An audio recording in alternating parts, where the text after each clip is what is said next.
Hello and welcome to TMF Debates Part 2 on Should You Teach Children About Holiday Characters? If you're new to TMF Debates, in Part 2 we give pro and anti a break so that you and I may discuss how to bring these two warring factions to a middle ground. If you happen to miss Part 1 and want to catch up on the full verbal fisticuffs, go ahead and click the iCard right now, or just watch after this episode for more context. If you hadn't guessed it, this is a holiday special! And so, hopefully, the two sides are going to be a little bit more festive. Tonight we have Anti, who's adamant that we should not be lying to children about these characters.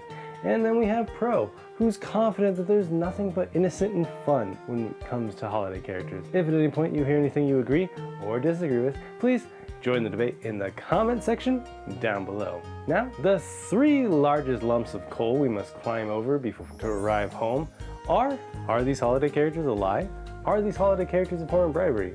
And in the long run, do these characters harm parent and child relationships? Now, unlike Santa, we don't have a magical sleigh to get through all of this, so let's get started. When trying to decide whether telling your children that these holiday characters is a lie or not, we'll need to look at this issue from both the eyes of the teller and the believer. The debate over whether these holiday characters are fictional or not is almost non-existent once you reach teenagehood and completely decided as you become an adult. However, when you're a young child, the debate is also completely decided, but this time in favor of the holiday character's existence. There are many psychologists and child developmental experts that believe that children need to exist within an imagination world as they grow from toddler to young child. I believe that this crossroad will regrettably remain open-ended, which we'll come back to, as it really depends on whose eyes you're looking through.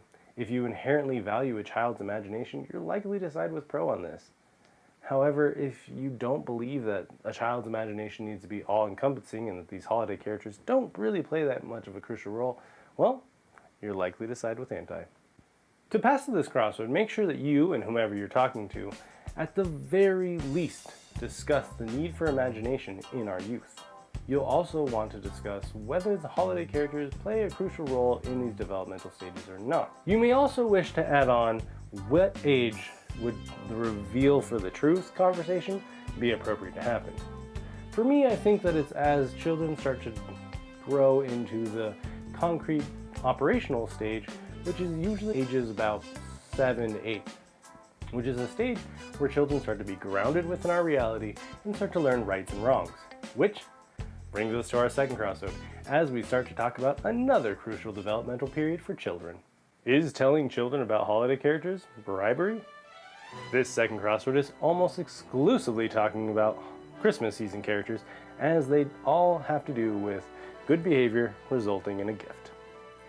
The reason that Anti believes this is a negative is because they see holiday characters as incentive for children only to act good because they're threatened by not getting a gift.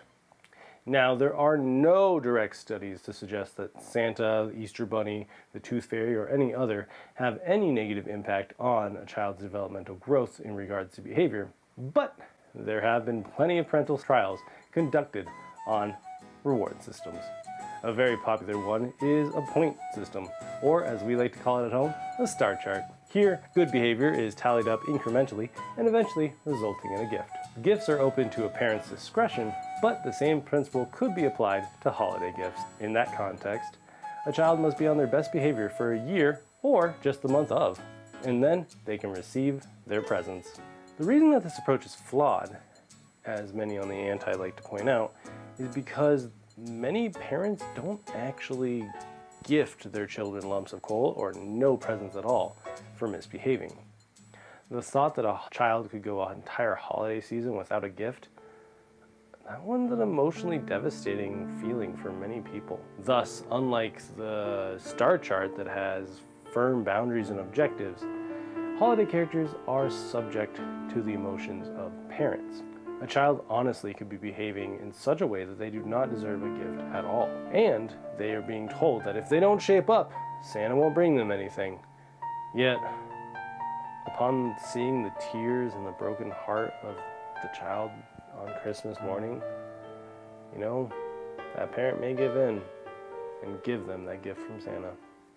Again, there are no concrete studies on holiday characters in regards to behavior, but for Pro to continue to join the debate, will need to concede at this point that if parents are indeed using holiday characters as a threat or bribery, that could potentially reinforce a negative mindset that they will be rewarded despite their bad behavior. If pro can acknowledge the potential dark side of these holiday characters, then they can start to discuss with anti the boundaries of Santa. Some suggestions would be to stay firm and not give them a gift at all, or give them a gift from you and tell them the holiday character did indeed get them nothing.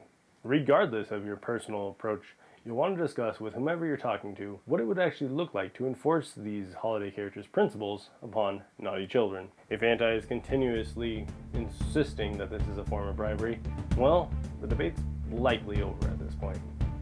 To continue to join the debate, anti will need to concede that some parents have no ill intention in entertaining these characters because they do not do it for manipulation.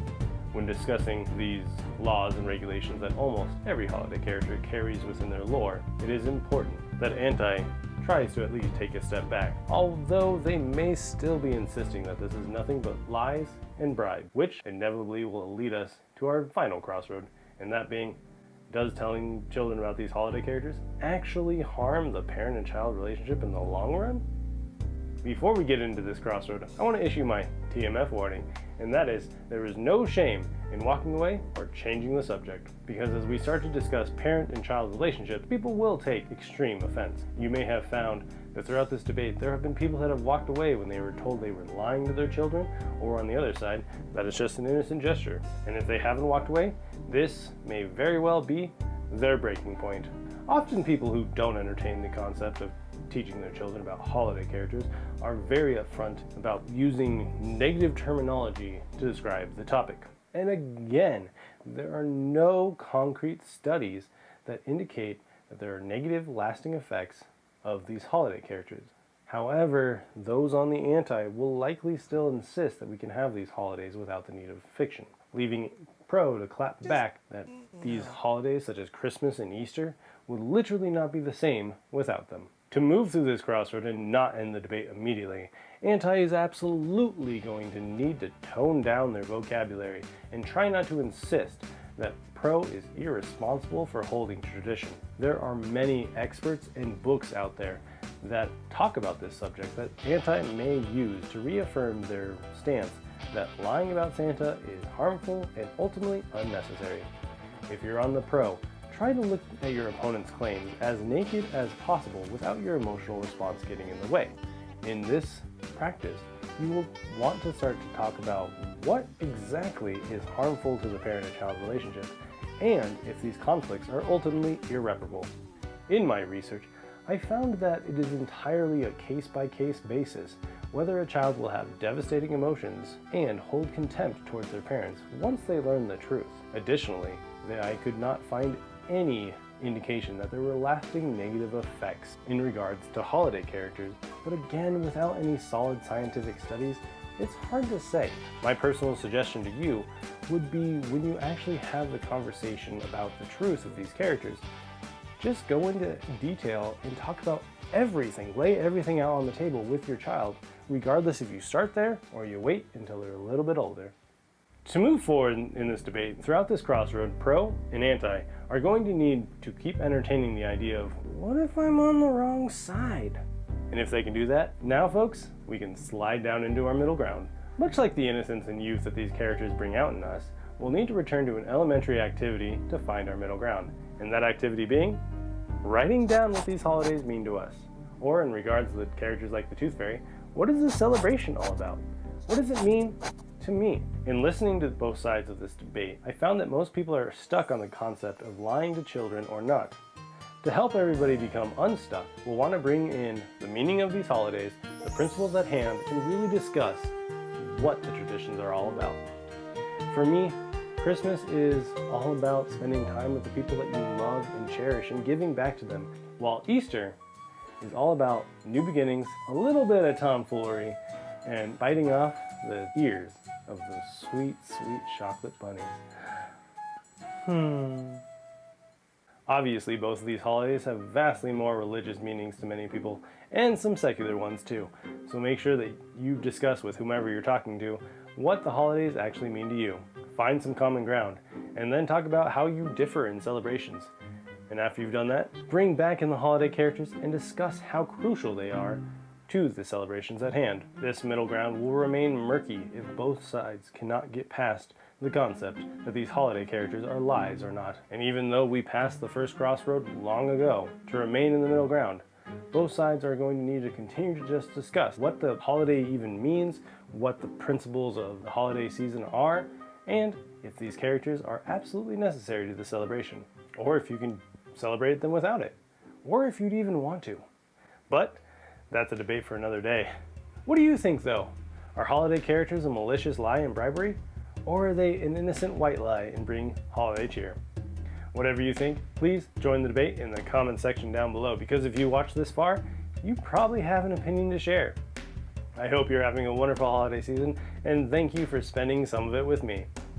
And now, let's wrap this up like a present. Please hit that notification bell down below to make sure you're back here in 2 weeks for the next TMF debate on should you assimilate when you move to the USA? And if you're watching this past the initial 2 weeks, just go ahead and click your tap right there to watch it now. And if you want more TMF debates, just go ahead and click your tap below that to watch those. And check out the description box for easy to follow me links. And a happy, merry, awesome holiday season to all my Patreon members. And a huge thank you for bringing safe debates to you and everyone that you disagree with. As always, this has been TMF. And I hope you have a wonderful rest of the time in whatever zone you find yourself. Good-as!